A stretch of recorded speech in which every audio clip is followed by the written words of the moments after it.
Louvado seja o nome do Senhor. Bom dia, a paz do Senhor. Você que está em casa também. Nosso Deus é grande, é soberano, está conosco nesta manhã. Quero meditar com os irmãos no livro de Isaías, no capítulo de número 6. Eu vou estar aqui usando a NVI, a tradução da NVI. Talvez seja colocado lá na tela. Isaías capítulo 6, do verso 1 ao 8.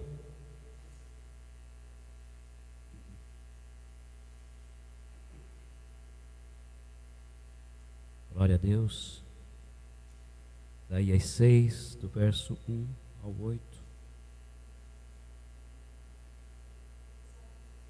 Diz assim a palavra do Senhor: No ano em que o rei Uzias morreu, eu vi o Senhor assentado num trono alto e exaltado, e a aba da sua veste enchia o templo.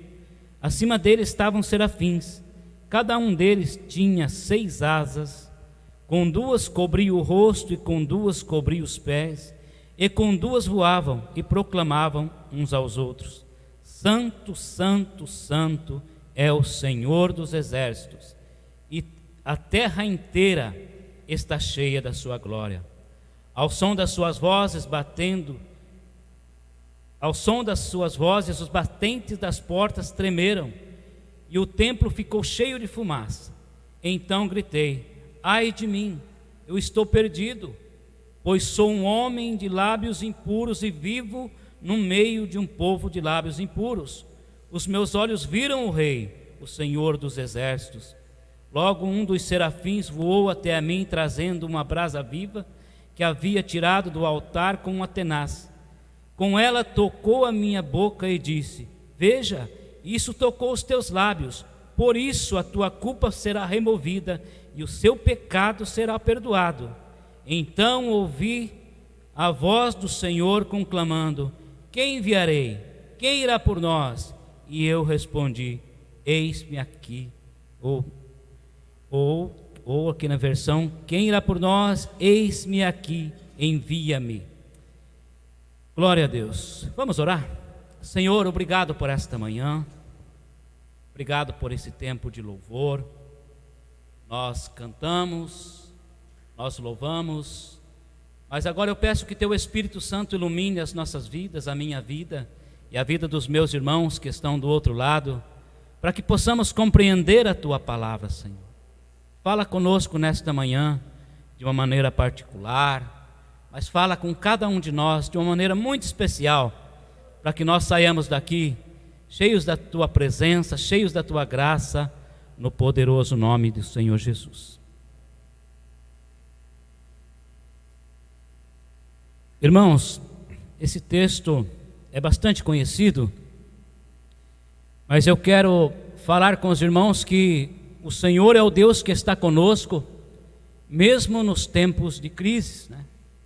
O Senhor continua sentado no trono dele, mesmo quando achamos que as coisas fogem do seu controle, o Senhor continua no controle. O Senhor continua no controle da tua vida, da minha vida. O Senhor continua no controle das nações, continua reinando soberanamente. Esse texto relata que Judá estava em crise, né? Estava em crise política, estava em crise econômica, moral e espiritual. Uzias foi um rei temente a Deus, ele temia o Senhor, e por isso o reinado dele se tornou próspero, porque ele era um rei temente ao Senhor, e ele reinou aproximadamente de 51 a 52 anos, e o reinado dele se tornou muito respeitado, não só pelo povo de Judá, mas como pelas nações também em volta. Eles respeitavam o rei Uzias, ele é muito respeitado, né? Então a morte dele, a morte do rei Uzias, trouxe muito mais do que luto, do que tristeza para eles, mas trouxe também desesperança, trouxe incerteza. E então o trono humano que trazia esperança para o povo, que trazia uma luz no fim do túnel. Então aquele trono humano está vazio, porque Uzias morreu. Então o povo entra numa crise, né? A primeira crise é a crise política, né? Os sucessores de Uzias, né? Jotão, que era filho de Uzias, reinou 16 anos após a morte de Uzias, mas depois também entrou outros reis que não temiam ao Senhor, que era o rei Acaz e o rei Acaz e o rei Manassés, né? Então esses reis não temiam ao Senhor. Então o povo ficou ali vulnerável na mão daqueles reis, porque eles eram idólatras e provavelmente, consecutivamente, eles levaram o povo então à idolatria também. O povo se tornou um povo idólatra, e as consequências da incredulidade, da maldade dos reis, então trouxe a inevitável consequência, né? Houve as consequências, a maldade e infidelidade deles trouxe então a ira de Deus para a nação de Judá. E Deus permitiu então que houvesse, levantasse outros reis para que viesse oprimir Judá, né? O rei da Síria, Deus permitiu que o rei da Síria, o rei de Israel, se levantasse contra Judá. E Acaz então ele faz ali um pedido de socorro ao rei da Assíria, né? Ao rei da Assíria, para que viesse socorrer Judá. E então a Síria torna eles escravos também. Então eles escravizam o povo de Judá. E para se livrar do rei da Assíria, então Judá se recorre ao Egito. E o Egito então traz mais opressão sobre o povo, porque começou a cobrar juros, impostos altíssimos de Judá. E por isso então veio a crise econômica, né? Devido aos tributos muito altos que o Egito cobrava de Judá, apareceu então a crise econômica. Eles trabalhavam muito e tudo o que eles ganhavam ia para pagar imposto, devolviam para o rei do Egito. E o que aconteceu então? A pobreza assolou a nação. A pobreza assolou a maior parte do povo de Judá. E daí, irmãos, quando a gente vê essas coisas, as crises econômicas, a gente vê então que vem a desigualdade social. Então a riqueza começa a se concentrar na mão de poucas pessoas. Então o que aconteceu? Os poucos que tinham muito dinheiro compravam as coisas daqueles que não tinham muito dinheiro. Aqui então aí o profeta Isaías, no capítulo 5, ele faz uma denúncia. Alguns adquiriam casas e mais casas, propriedades e mais propriedades, não havia mais lugar para mais ninguém, se tornaram senhores absolutos da terra. Então a riqueza do povo de Judá se concentrou na mão de muito poucas pessoas. Então a consequência do pecado foi atraindo coisas ruins para o povo. A Bíblia fala que um abismo, ela chama outro abismo. E as leis que eles faziam também, vamos falar aqui do poder legislativo ali, eles legislavam em causa própria, né? O que é que eles faziam? Eles faziam as leis baseadas em favorecimento próprio deles. Eram favorecidos pelas próprias leis. Isaías também denuncia isto. A gente vai ver no capítulo 10 de Isaías, no versículo 1 e 2. Ai daqueles que fazem leis injustas, que escrevem decretos opressores para privar os pobres dos seus direitos e das justiças, os oprimidos do meu povo, fazendo das viúvas sua presa e roubando os órfãos. O livro de Provérbios, no capítulo 29, diz que quando os justos florescem, o povo se alegra, mas quando os ímpios governam, o povo geme. Então Judá estava passando por uma crise terrível, mas daí vem a crise moral também. Eles também passavam por uma crise moral. Eles trocavam o certo pelo errado, né? Faziam tudo com a maior naturalidade. Então eles não temiam mais a Deus. Diz o texto no capítulo anterior, capítulo 5, que eles chamavam o mal bem, o bem mal, faziam das trevas luz e da luz trevas, faziam do amargo doce e do doce amargo. Era uma total inversão de valores. Era uma total inversão de valores. Mas a pior doença que Judá passava era a doença espiritual. Eles tentavam manter a aparência deles fazendo os cultos. Continuava nos templos fazendo os cultos. E no capítulo 1 de Isaías, ele fala muito bem de tudo isso, né? Ele diz que o povo estava como animal, como boi selvagem, o boi, ele consegue ser dominado pelo seu dono, mas o povo de Israel não temiam ao Senhor. Eles estavam pior do que animais, e os cultos deles se tornaram repugnantes a Deus. Então a decadência de Judá era muito grande. Mas a gente falando tudo isso, parece até que a gente está falando do Brasil, né? Parece que a gente está falando do mundo atual de hoje. Parece que nós estamos falando das coisas que acontecem no Brasil, acontecem no mundo, né? Nós sabemos que Judá caiu, os impérios todos caíram por causa do pecado. O pecado é a única coisa que nos separa do Senhor. O livro de Isaías, no capítulo 59, diz que Deus não está com seus ouvidos fechados, nem com os teus braços encolhidos para que não possam nos alcançar, mas os nossos pecados e as nossas transgressões fazem separação entre nós e Deus.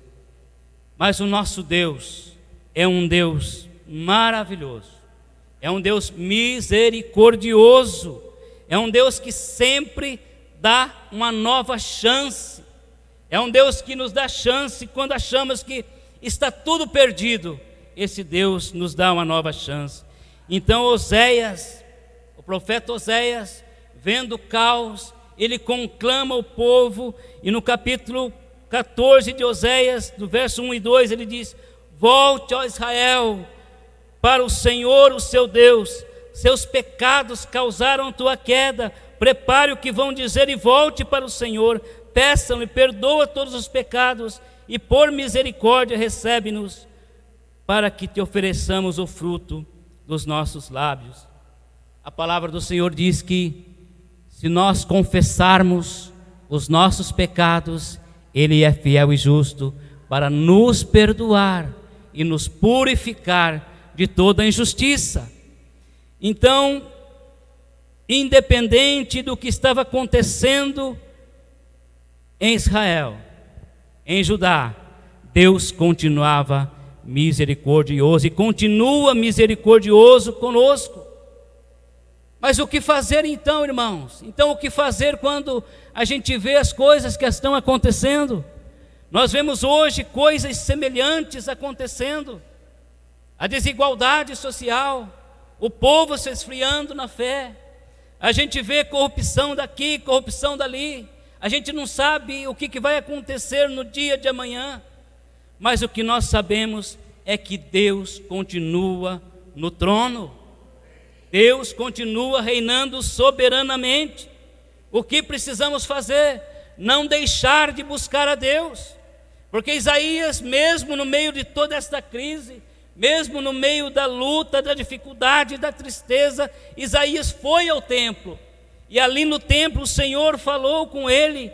Ali no templo Deus atendeu a oração de Isaías. Ali no templo Deus falou com Isaías. Então, crise, lutas, dificuldades não são motivos para a gente deixar de buscar a Deus. É nas crises que nós temos que nos aproximar ainda mais de Deus. Jeremias diz no capítulo 29, um texto muito conhecido, buscar-me-eis e me achareis, quando vocês me buscarem de todo o vosso coração. É quando nós rasgamos o nosso coração ao Senhor, nós podemos ouvir a voz do Senhor. Precisamos olhar para cima e saber que Deus continua reinando soberanamente. Ele está no trono, o Deus onisciente, Ele sabe de todas as coisas. O Deus onisciente sabe de tudo e está atento a tudo. Os tronos humanos, eles passam, eles acabam, mas o trono de Deus é eterno. Deus está reinando soberanamente. As crises dos governos humanos abalam a nação, abala o governo, abala o povo, mas o trono do nosso Deus jamais será abalado. Ele continua reinando e nada vai mexer no trono do nosso Deus.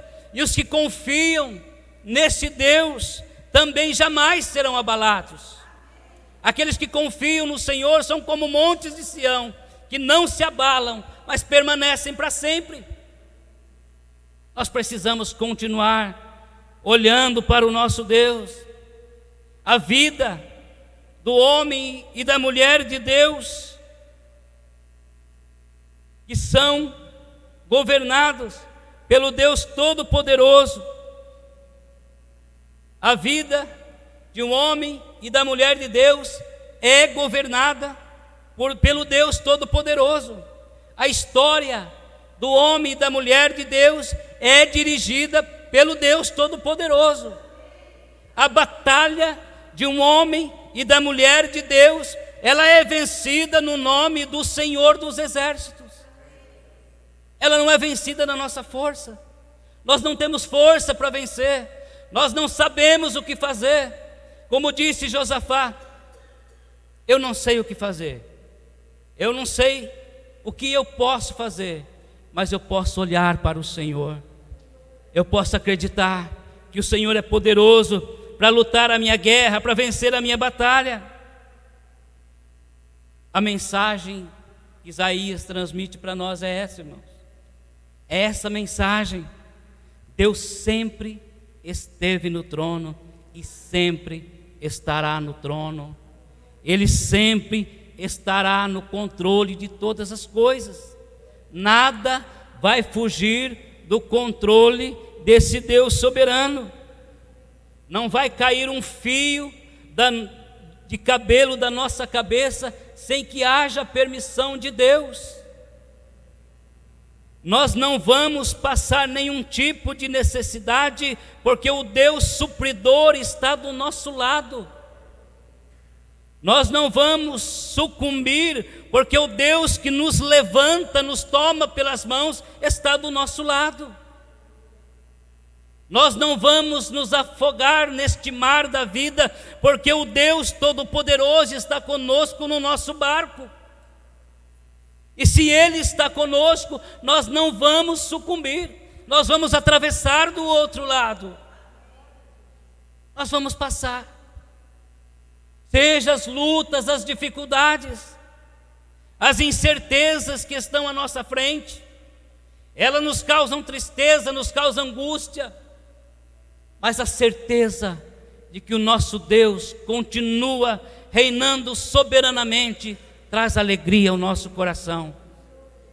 Nós podemos contar com esse Deus que não falha, esse Deus que não muda, esse Deus que é bom, que é misericordioso. Ele está conosco. Mas as crises, elas também nos ensinam. Isaías foi num momento de crise para o templo, e ali ele viu o Senhor. Ali ele viu o Senhor. Ali ele viu a Deus. E ao ver o Senhor, ele teve a consciência de que Deus é glorioso, aleluia. eu vi o Senhor, e diz ele que os anjos estavam ali servindo a Deus, eles cantavam numa só voz: Santo, Santo, Santo é o Senhor. É no meio das crises também que nós podemos olhar para o céu e não esquecer que o nosso Deus é santo, Ele é poderoso, Ele é infinitamente santo, e não tem como haver esta glória de Deus, assim como Isaías viu, sem reconhecer quem nós somos diante desse Deus. Somos tão pequenos. O mesmo Isaías, lá no capítulo 40, diz que ele olha do céu e nos vê como pequenos insetos, como gafanhotos.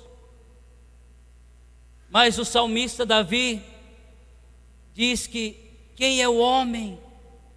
Quem é o homem para que Deus se preocupe com ele? Mesmo com a nossa pequenez, esse Deus se preocupa conosco. Não importa de onde você veio, quanto tempo você estudou, ou se não estudou, se mora numa casa boa ou numa casa humilde, o Senhor se preocupa com você. O Senhor se preocupa conosco.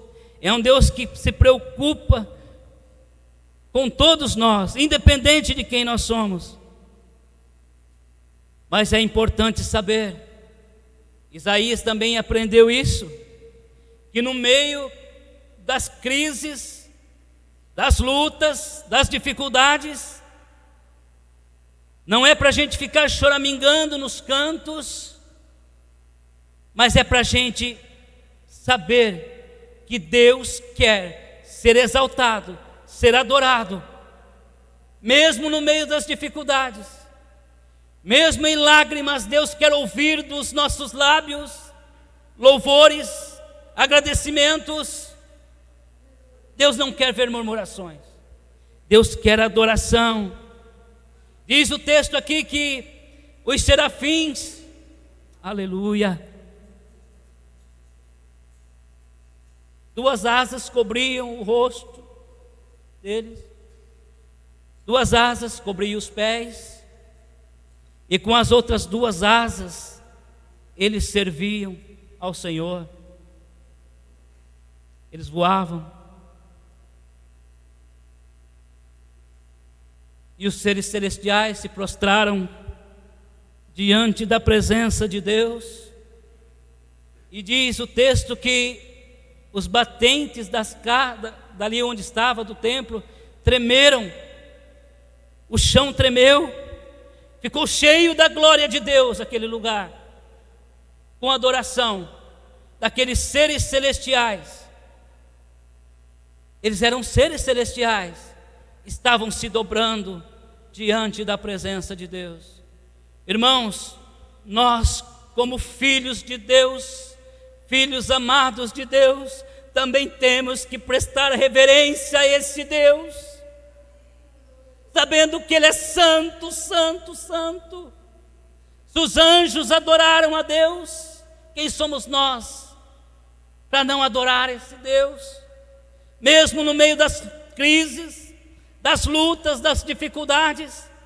Irmãos, é muito fácil a gente, quando está tudo muito bem, a gente levantar a mão e dar glória a Deus. Dar glória a Deus porque eu comprei uma casa nova. Dar glória a Deus porque eu comprei um carro. Dar glória a Deus porque eu tenho isso e tenho aquilo. Mas eu quero ver nós darmos glória a Deus quando estamos em crise, quando a luta nos assola, quando o emprego acaba, quando o dinheiro acaba. Deus quer ver a nossa adoração no meio das crises, no meio desta luta, desta tragédia que o mundo passa.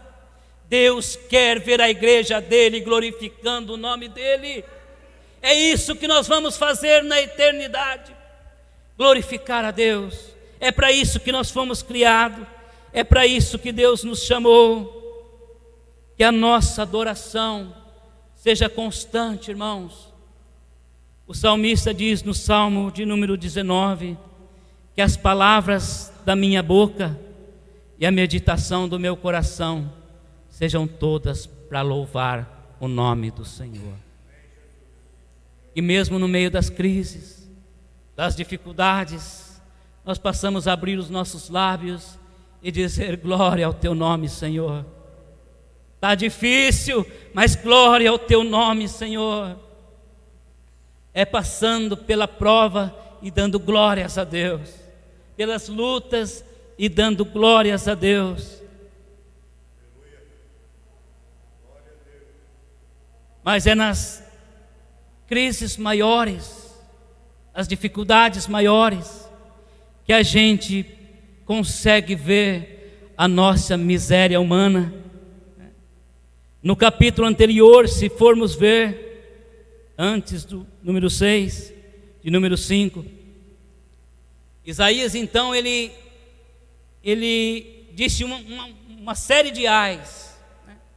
Ais dos gananciosos, ai dos injustos, ai dos beberrões, dos soberbos e etc. Mas quando ele vê o Senhor, quando ele enxerga os reis dos reis, ele diz: ai de mim, porque sou um homem de lábios impuros e vivo no meio de um povo de lábios impuros. É no encontro real e verdadeiro com o Senhor que nós conseguimos ver quem realmente nós somos. Quem nós somos. E as crises podem revelar essas coisas, porque a crise pode revelar o melhor de nós e o pior de nós também.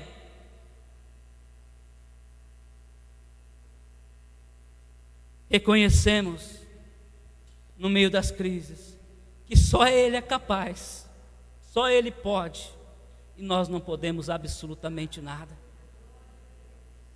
É nas crises que nós sabemos o Deus que nós temos. É um Deus que supre as nossas necessidades quando nós achamos que não tem mais nenhum jeito. Se eu for pedir aqui, levante a mão quem Deus já abençoou no meio das crises. Eu tenho certeza que todos nós temos uma história. Cada um de nós temos uma história que no meio da maior crise, Deus se levanta e abençoa a tua vida.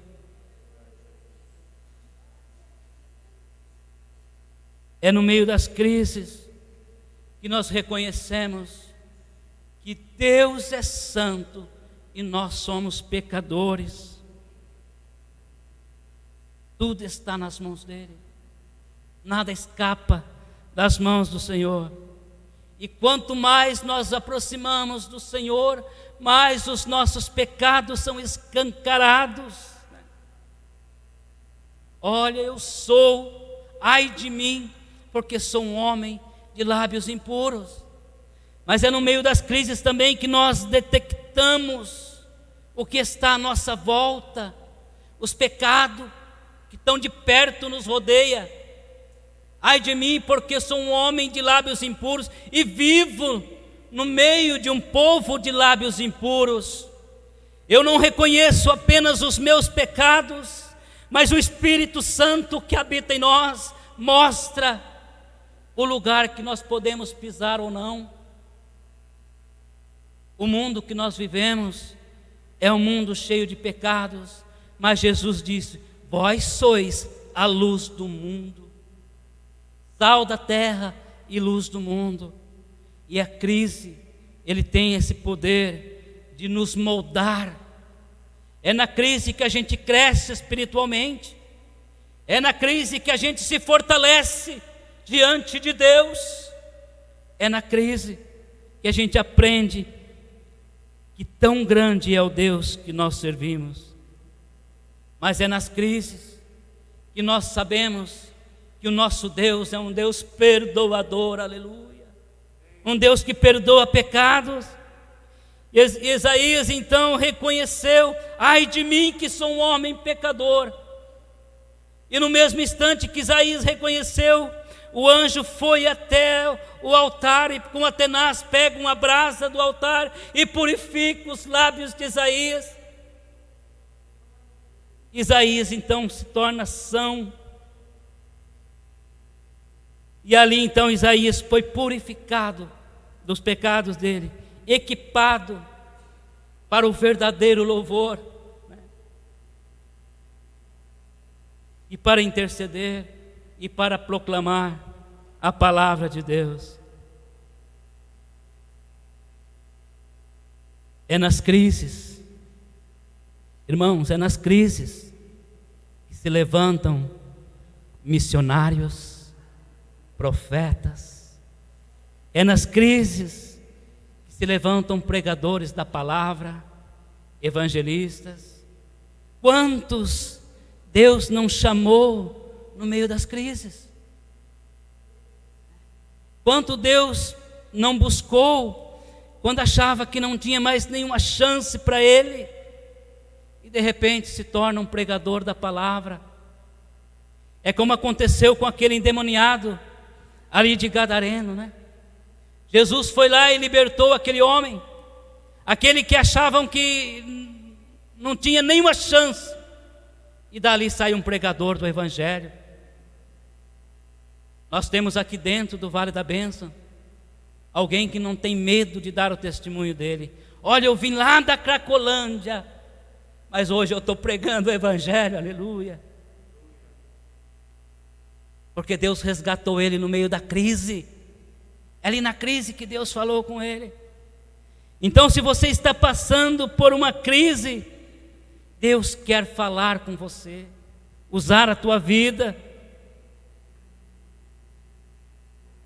É no meio da crise que temos a convicção de que temos um Deus inabalável, um Deus que nada pode abalar o trono dele. E quando experimentamos o perdão desse Deus, quando experimentamos a graça e a misericórdia desse Deus, mesmo que meio um pouquinho envergonhados, assim como Isaías estava, ai de mim, que quando os pecados, eles são manifestos, eles são revelados, o Espírito Santo trabalha em nós e dentro de nós há um constrangimento. É como se a gente estivesse numa festa, e ali a gente estivesse com uma roupa branca, no meio da festa, mesmo que caia alguma sujeira na camisa, aquela roupa branca não tem nenhum problema, a gente está ali no escuro, mas quando a gente sai na luz, a gente enxerga, eu preciso trocar essa roupa, e o Senhor quer dar vestes novas para nós. Quando nós reconhecemos quem somos diante de Deus, Ele muda a nossa história, muda a nossa vida.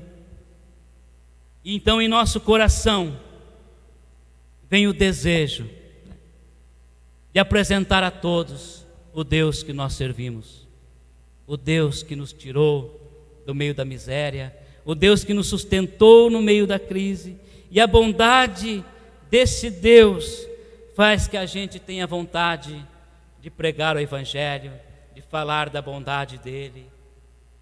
Eu vim de um lugar bem pequenininho, lá no estado do Paraná. Eu já contei esse testemunho aqui. Aí tinha um moço na cidade, o nome dele era Clóvis. E esse moço era alcoólatra, tremendamente alcoólatra.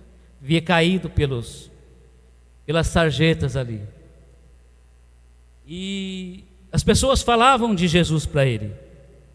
Mas um determinado dia ele aceitou Jesus. Ele aceitou Jesus. E esse Clóvis, ele ficava sempre ali no ponto de ônibus, onde o ônibus parava, caído, jogado. Mas quando ele aceitou Jesus, ele continuou no ponto de ônibus, mas agora vestido de terno, gravata. E ele tinha o maior orgulho, o prazer de dizer: eu sou Clóvis, aquele que Jesus resgatou. É isso que Deus faz, irmãos. Ele nos arranca das crises e nos faz vencedores. Então, eu não sei como você está olhando tudo isso. A gente está num período que a gente não sabe realmente o que vai ser amanhã. Você vai no mercado hoje, o preço muda todos os dias, e faz as contas, será que o meu salário vai dar para esse mês? A gente olha o cenário político, é incerto, a gente não sabe o que vai acontecer. Mas de uma coisa nós podemos ter certeza: o Senhor continua sentado no trono dele. Uma coisa nós temos certeza, que depois que o Evangelho for pregado a toda criatura, Jesus vai voltar em poder e grande glória, e Ele vai buscar a tua igreja, e Ele quer levantar um povo, como levantou Isaías. Eis-me aqui, que nesta manhã, meus irmãos, dentro do teu coração você possa estar dizendo para o Senhor, que mesmo que as lutas, as dificuldades, as tristezas da vida venham me causar incerteza, mas eu tenho certeza que tem uma igreja santa preparada, sendo preparada, que um dia vai encontrar com o Senhor. E eu quero fazer parte deste exército que proclama a palavra do Senhor.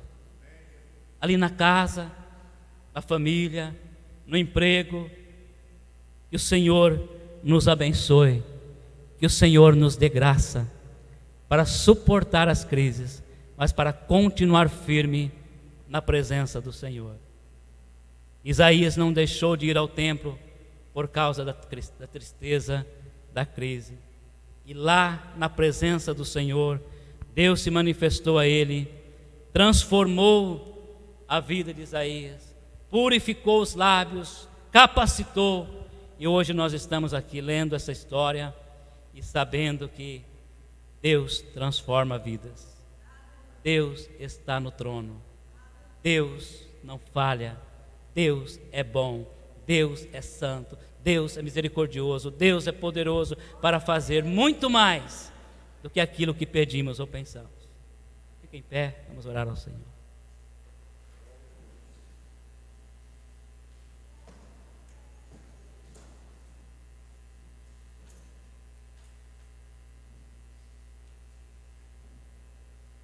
Senhor, nós glorificamos o Teu nome, exaltamos o Teu santo e bendito nome.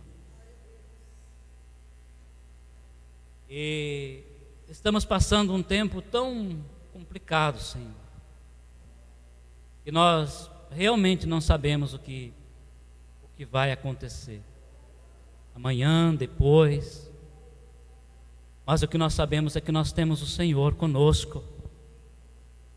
O Senhor é o nosso socorro bem presente na hora da angústia, na hora da tribulação. Ó Deus, que nesta manhã o coração dos Teus filhos que estão aqui, ou que estão em casa, possam ter essa certeza de que o Deus que está no trono jamais será abalado. O Deus que está conosco é o Deus de Abraão, de Isaque e de Jacó. Um Deus que fez promessa e cumpriu as tuas promessas. Um Deus que jamais perdeu uma batalha. Um Deus que perdoa os nossos pecados. Um Deus que quer nos usar para a tua honra e glória. Nos ajuda nesta manhã, Senhor. Assim como Isaías, buscar a tua face e ver a glória do Senhor, e reconhecermos que somos pequenos, limitados, frágeis. Senhor, mas quando há um toque do Senhor nas nossas vidas, ela é mudada, ela é transformada. Toca nas vidas nesta manhã. Aquele que está triste, renova a alegria, traz alegria. Aquele que está enfermo, traz a tua cura. Aquele que está sem esperança, renova a esperança. Aquele que está sem direção, coloca um norte, Senhor. Mostra o caminho certo, mas não nos deixe, Senhor. Nos levanta e faça que nós olhamos para o alto, como Isaías olhou, e saibamos que o Senhor continua sentado num alto e num sublime trono. Tudo está debaixo do teu controle. O Senhor é Rei dos reis, Senhor dos senhores. O Senhor é o nosso Deus, que prometeu nos buscar e vem nos buscar. Nos ajuda, Senhor. Sustenta a nossa fé na nossa caminhada.